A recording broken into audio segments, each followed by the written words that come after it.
Right, it's Sunday the 27th of October. As it is a Sunday, I'm not going to be working for too long. It's 3:50 in the afternoon, I'm only just starting, so I'm not going to spend ages on it. The sun's going down and all that. But I'm starting to get down this insulation. You'll see there's a big gap there, because I've brought quite a few of them in. And I'm just going to start basically packing up the joists in between. I've now run all the electrical cabling. We're only going to be having a radiator on that wall, so I don't need to worry about, I can fill all of this here. It's going to be a bed, that'll be a walk-in wardrobe, well, cupboard, a storage cupboard there. There's not going to be anything on that wall there, or even if there is, to be honest, I can put insulation there and it's not going to be the end of the world. So I'm just going to start basically pulling this stuff out and just shoving it down and filling the gaps in between the rafters with this candy floss from hell. Right, it's 5 o'clock. It's getting pretty dark in here now. If I turn the flash off, if I turn that off, you can't see a thing. So I'm really struggling to see what's going on now, so I'm going to call it. I've done 2 floor joists worth of depth. I've still got a lot to go. I mean, I'm not even under the flat roof section yet, but I've done, all of that down to there, and I've started installing the floor. Just cutting it, doing some light cuts around there, just relief cuts to slot it round, slotting it in there, slotting it in there, and then that one the whole way along, so these are nice and flat, flush and even. So I just need to do some down at the end there.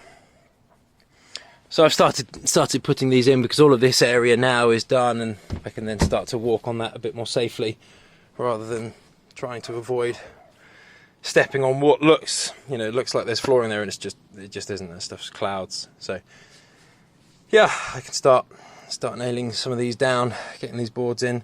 Occasionally what I'm having to do is just double up a rafter here to give this board something to sit on. And I've done a slightly better example of it up here. So it's got something on the corner there, it's seated under there, but I'll be putting another one across so that this board, the board that's sitting here, has something to be supported by as well. It's relatively quick and easy to do, to be fair. It's not particularly painful, but it's just something that needs to be done. So yeah, I'm not going to be doing much more now. Might get another little strut in there and then call it quits, because it's getting dark and hard to see. We're getting there, slowly getting there. So I've put a timber under there, goes all the way back to the rafter, nailed it in from the top, nailed it in from the side, nailed it in from the back there. So that is super sturdy, and it's a deep one as well. It was a 2x6 that I had left over, so it goes all the way back. It actually comes all the way back here, along there. So it's very, very sturdy. Might even, just for fun, put in a couple more. This would be loud.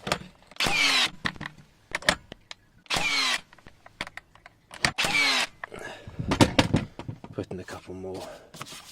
That ain't going nowhere. So that's me done for the night. I'll obviously not need to do this again up there because there's support at that end. Just tuck that down. You can see there's support at that end, so I can run it from there to there the whole way across. And on this side there's support here where this joint will be. I've got a board ready to go for that, so I can chop down the end and put this one in place. So that's me done for the night. 5:10 on Sunday the 27th of October. Another day done. So I've got up early this morning and started doing some more of these floorboards. I'm marking on here the outside edge of the joist and also the direction that it's running in.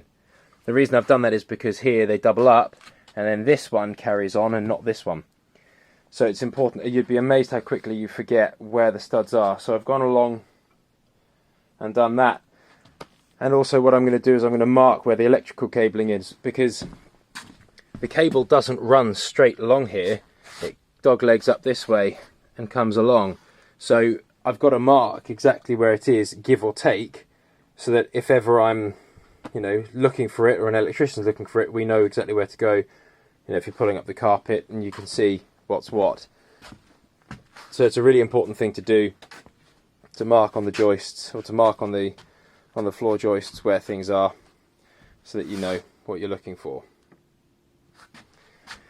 In here I kind of had to fill in a few little bits so that the joints didn't line up. You don't really ever want the joints lining up, so I filled in that bit and then filled in this bit, and then I've just done a little filler there, and now I'm back into full width runs there. So that's just that, you know, that's that done. I'm going to run mark where the cabling is, because the cabling does run straight along here from there to there, so that runs along on that joist.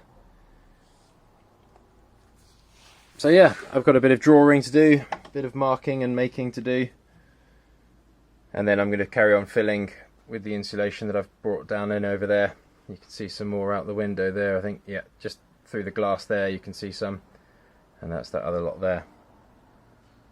Okay, so I've cleared a bit of space here, ready to run the next lot of insulation in between the joists and lay out this bit. So what's this here? Well, when I've run this panel on here, under this pot here is all of the lighting.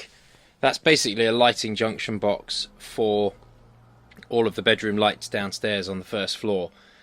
Now, Wago clips are, which is basically this little electrical clip here, that's a company called Wago that make these. These Wago clips, they qualify as being maintenance-free clips, which is very important. But also, as part of your Part P, which is your electrical regs for building, any junction box in a house needs to be accessible. For the same reason that I'm putting a junction box and I'm going to put a little box under the stairs there, I'm doing the same here. I don't want to fall foul of anything on Part P, so what I've done is I've simply put a little box over it here. I'll label it up, lighting ring or lighting junction for first floor, and then anybody that needs to get to it can get to it far easier than having to pull up a whole board.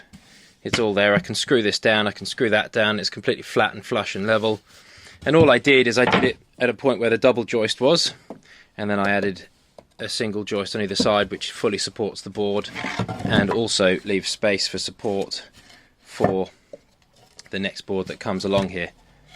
It's just, you know, it's just making life easier for an electrician and for me later down the line if we had to get to it for any reason. Obviously there'll be underlaying carpet, which will be a real pain in the backside, but at least it's there and done, and, you know, hopefully makes things a little bit easier. Right, I'm going to crack on with some more insulation now and get a couple more of these boards down. I figured I'd give you a little update. It's just after lunch and I've been drawing a lot on these. So I've put in where there's a double joist, where there's a single joist. What else have we done? So I've put where the steel kind of starts and stops, just that I've got a really clear idea. That's the whole way along there, where it's a double joist, and then where the ring circuit runs. So I know the ring circuit runs that way. There's a noggin there. Ring circuit comes up and along there, around here. So it's pretty clear. That's the little junction box that I've built. So yeah, these boards are going in nicely, quickly, neatly, straight, even, all that sort of stuff. So it's good. I'm pleased. I'll finish this before the end of the day. And I might even start screwing some of them down. Fairly even. And I reckon I'll have enough, just enough insulation to finish off all of that and maybe do the bathroom. That's all I've got left, but it is full from halfway. And it's surprising how much is in there. I have one spare bag, a bit like that big stuff there. I've got one of those, or maybe even two of those that are spare. So I'll be fine for insulation. That will get covered. So it's going well. It's going well. It is the next day, and I've pretty much finished the whole room. I didn't spend a long time filming this because once you've seen it a little bit, you've seen all of it, and it's not particularly exciting. You'll see I've marked where all the joists are. I need to do a couple more on this. I've put, there's a joist there, I've put there's a steel there. Ring circuit runs round, I need to carry that on, but it's going to meet up here and run along there. That's easily done. Ring circuit goes that way. and then pops up, and the ring circuit goes around there and along there like that. So it's easy. It's not a complicated job. It's a little time consuming, a bit fiddly at times, where you got to kind of come round here, or where the building wasn't quite square and we've had to compensate for it on the stud for the squareness of the room. You know, you got to nibble a bit off here and there, but it's fine. It doesn't take too long overly. The other thing I've done is I've just taken all of these packers out from around the door and the window frames, and I've filled them up with a bit more expanding foam, as you can see there, just in all of those gaps. And also I've gone round anywhere I've got any gaps up here, I've gone round with some expanding foam there, just to fill in the gaps that might be caused, and a few down here as well. There's one just down under there, that little white thing you can see peeking out. That's some expanding foam to fill a hole that's down there. So I ran out of insulation. The extra that I had stashed away in the garage was 2.8 square meters, and it filled that because I'm going double depth. So that's a square meter, 1.4 square meters, and I've done it twice because I'm doubling up the depth on that. So it's 200 mil deep. The insulation through this all around the floor is 200 mil deep, so it's really, really warm, secure, sound proofed. You know, it'll really help stop transferring any sound down, and hopefully any sound coming up. But it means I do need insulation for in here. As it is, I don't really need to worry about insulating this too much yet. In fact, I don't want to insulate it because I still need to run all the pipe work and services for the shower and the bath and all that sort of thing. So that's another day's problem, really.